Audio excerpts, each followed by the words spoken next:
গৰিমা শইকীয়া গাৰ্গে অসমৰ মুখ্যমন্ত্ৰী হিমন্ত বিশ্ব শৰ্মালৈ লিখা এখন বিশেষ চিঠিয়ে সময়খিনিত উদ্ধাৰ হৈছে।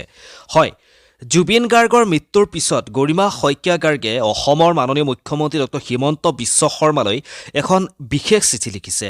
আৰু এই চিঠিখনত এনেকুৱা কিছু ভয়ংকৰ কথা লিখিছে, যিখিনি কথা শুনাৰ পিছত হয়তো ডক্টৰ হিমন্ত বিশ্ব শৰ্মাও এটা মুহূৰ্তৰ কাৰণে ভাবিবলৈ তেওঁ বাধ্য হৈ পৰিছে, তেওঁ আচৰিত হৈ পৰিছে। মই গৰিমা শইকীয়া গাৰ্গে ডক্টৰ হিমন্ত বিশ্ব শৰ্মা ডাঙৰীয়ালৈ কি চিঠিত কি লিখিছে মই গোটেইখিনি আপোনালোকক পঢ়ি শুনাম। আপোনালোকে যিহেতু গম পায়, গৰিমা শইকীয়া গাৰ্গে আজিৰ পৰা দুদিন আগত হিমন্ত বিশ্ব শৰ্মা ডাঙৰীয়ালৈ এখন চিঠি লিখিছে আৰু এই চিঠিখন ইতিমধ্যে সামাজিক মাধ্যমত ভাইৰেল হৈ পৰিছে। সামাজিক মাধ্যমত সেই চিঠিখন বহুতেই পঢ়িছে। মই চিঠিখন আপোনালোকক শুনাব বিচাৰিছোঁ। চিঠিখনত এনেকুৱা কিছু ভয়ংকৰ কথা আছে, চিঠিখনত এনেকুৱা কিছু তথ্য লুকাই আছে, যিবোৰ কথা হয়তো আপোনালোকে জনাৰ পিছত প্ৰত্যেকজনে আচৰিত হৈ পৰিব। আমি যিহেতু সকলোৱে জুবিন গাৰ্গৰ ন্যায় বিচাৰি যুঁজি আছোঁ, সকলোৱে জুবিন গাৰ্গৰ ন্যায়ৰ কাৰণে অপেক্ষা কৰি আছোঁ, সেই সময়খিনিতে গৰিমা শইকীয়া গাৰ্গে হিমন্ত বিশ্ব শৰ্মালৈ লিখা এই চিঠিখনে আমাৰ মনত কিছু প্ৰশ্নৰ এইখিনিত উদ্ভাৱন কৰিছে। মই চিঠিখন আপোনালোকক শুনাইছোঁ।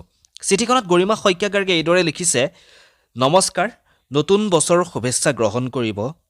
আমাৰ স্বামী, ভাতৃ, ভতিজা তথা জুবিন গাৰ্গৰ ন্যায় প্ৰক্ৰিয়াৰ সন্দৰ্ভত আপোনাৰ পৰা দুটামান পদক্ষেপ বিচাৰি এই পত্ৰৰ দ্বাৰাই অনুৰোধ কৰিব বিচাৰিছোঁ। যোৱা 19 ছেপ্টেম্বৰ 2025 তাৰিখে ঘটি যোৱা অভাৱনীয় আৰু আটাইতকৈ সৰ্বনাশী ঘটনাটোৱে আমাৰ পৰিয়ালটোক সৰ্বশান্ত কৰি থৈ গ'ল। আমি এতিয়াও এই আঘাত লৈয়ে স্থবিৰ হৈ ৰৈ আছোঁ। ঘটনাটোৰ পিছৰে পৰা আমি অনুসন্ধান কৰিছোঁ যে অসম চৰকাৰে গুৰুত্বপূৰ্ণ ভূমিকালৈ কামবোৰ আগবঢ়াই নিছে। SIT গঠন কৰি এক দীঘলীয়া তদন্ত প্ৰক্ৰিয়াৰ পাছত নিৰ্দিষ্ট সময়ৰ ভিতৰত চাৰ্জশ্বীট দাখিল কৰিছে। জুবিন গাৰ্গৰ সৈতে কোনেও কেতিয়াও কল্পনা কৰিব নোৱাৰা এটা শব্দ যোগ হ'ল হত্যা। চাৰ্জশ্বীটখনত বহুতো সাক্ষ্য আৰু প্ৰমাণসহ বিস্তৃত আৰু স্পষ্টভাৱে এই কথা প্ৰকাশ পাইছে। ইতিমধ্যে আদালতত শুনানি প্ৰক্ৰিয়া আৰম্ভ হৈছে। গতিকে সম্পূৰ্ণ ন্যায় প্ৰক্ৰিয়া এতিয়া আদালতৰ যোগেদি আগবাঢ়িব।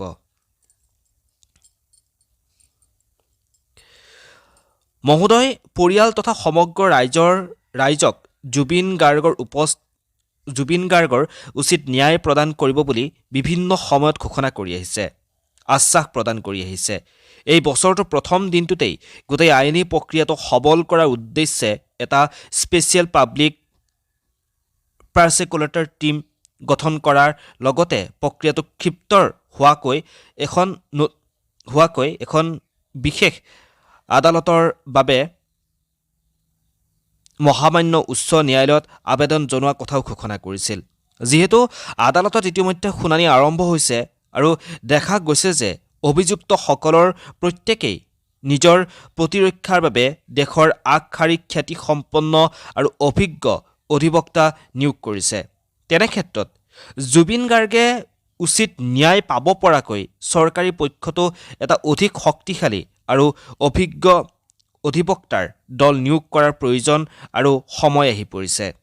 আদালতত আইনী যুঁজখন সবল হ'বলৈ হ'লে অতি শীঘ্ৰেই যথেষ্ট অভিজ্ঞ আৰু ফৌজদাৰী আইনৰ সৈতে জড়িত অধিবক্তাৰ দল এটা বিশেষ পাব্লিক প্ৰচিকিউটৰ টীমৰ হিচাপে নিয়োগ কৰাটো আমাৰ দৃষ্টি আৰু ৰাইজৰো দৃষ্টিত এই সময়ৰ অত্যন্ত প্ৰয়োজনীয়।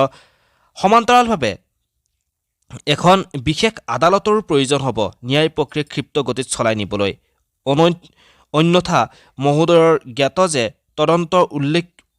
তদন্তত উল্লেখিত প্ৰায় 354জন সাক্ষী সাক্ষ্য গ্ৰহণ কৰি আন দিশৰ প্ৰয়োজনীয় পদক্ষেপসমূহ ল'বলৈ আদালতত দশকজোৰা সময় লাগি যাব।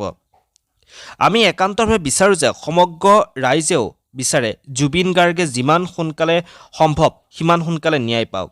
জুবিন গাৰ্গে ন্যায় পাবই লাগিব, অন্যথা সাধাৰণ জনতাৰ ন্যায়ৰ প্ৰতি আস্থা হেৰাই যাব।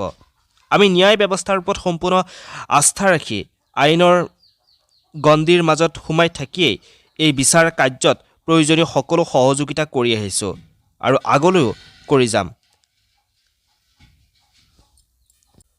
লগতে সুচাৰুৰূপে আৰু যিমান সম্ভৱ ক্ষিপ্ৰতাৰে এই আইনী প্ৰক্ৰিয়া সম্পন্ন হোৱাটো বিচাৰোঁ।